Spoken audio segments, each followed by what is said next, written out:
The price of gasoline shattering another record, now sitting at $4.71 a gallon nationally, up 11 cents from a week ago and 52 cents from just a month ago. That's according to AAA.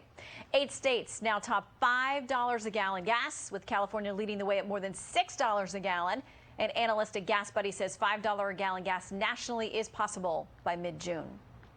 Prominent California Democrat is speaking out tonight, suggesting President Biden should plot a new course in dealing with complex economic challenges.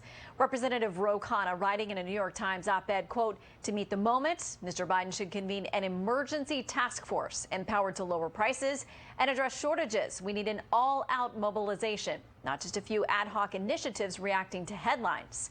So let's bring in tonight's Bream team to debate. Fox News contributor Leslie Marshall and Tag Strategies VP Erin Perini. Welcome back, ladies. Good to see you. Hi, Shannon. Good to see you. Shannon. Okay, so I want to play some of what the president had to say in, I believe this is December, and then what he is saying this week about inflation. I think you'll see it change sooner than quicker, than more rapidly than it will take than most people think. There's a lot going on right now, but the idea we're going to be able to, click a switch, bring down the cost of gasoline is not likely in the near term, nor is it with regard to food. All right, Erin, so to be fair, exactly how much responsibility, how much leeway do you think an administration has when it comes to handling these issues of inflation? Well, when it comes to economic policy, you've seen the Biden administration not take a stance that is one that is pro-American. What does that mean? It means that we have seen time and again where they have added Democrats who have control of the White House, the House, and the Senate, time and again want to add more fuel, more dollars, more overheating to the economy. And instead of taking any accountability whatsoever, they just tried to turn a blind eye. They said, oh, it was Russia's fault. It was Trump's fault. It was all sorts of different things. The reality is Democrat policies have caused the inflation crisis here in the United States. And until Democrats, and to Ro Khanna's point, I give him credit for trying to put policies forward and ideas for Democrats to use, but that's not going to be enough until Democrats come to the table and say, we have made things worse, whether it's the inflation crisis, the infant formula crisis, the border crisis, the gas price crisis, whatever it is, Democrat policies have made it worse. Until they can acknowledge that, they are not going to be able to solve the problem. Well, Karl Rove writes this in an op-ed in the Wall Street Journal. He says Biden has no plan to fight inflation, his assessment. Let me suggest a different way to think about it.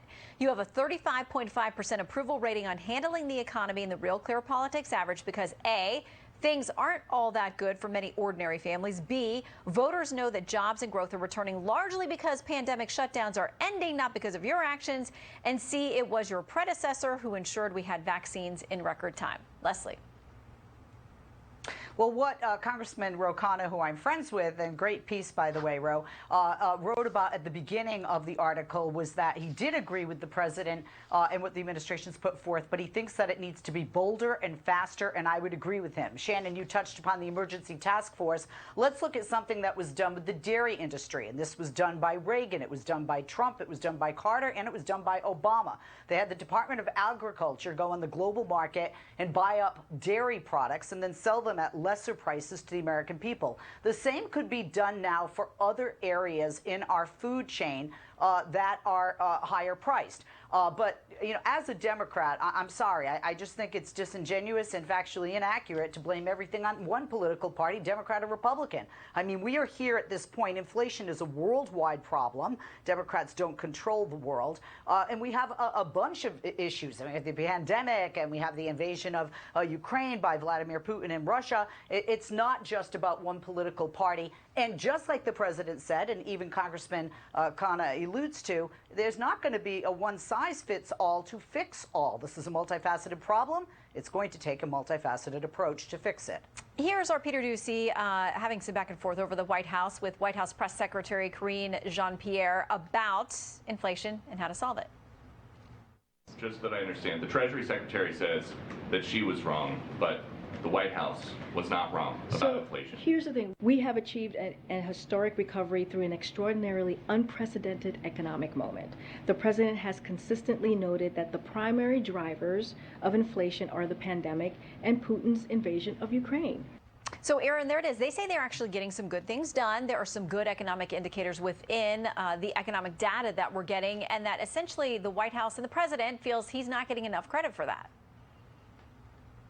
Well, this speaks to a larger issue that this administration has particularly. They see everything as a communications problem and not as a policy problem. You want to talk about being disingenuous. You see Karine there at the podium talking about how this is Putin's fault.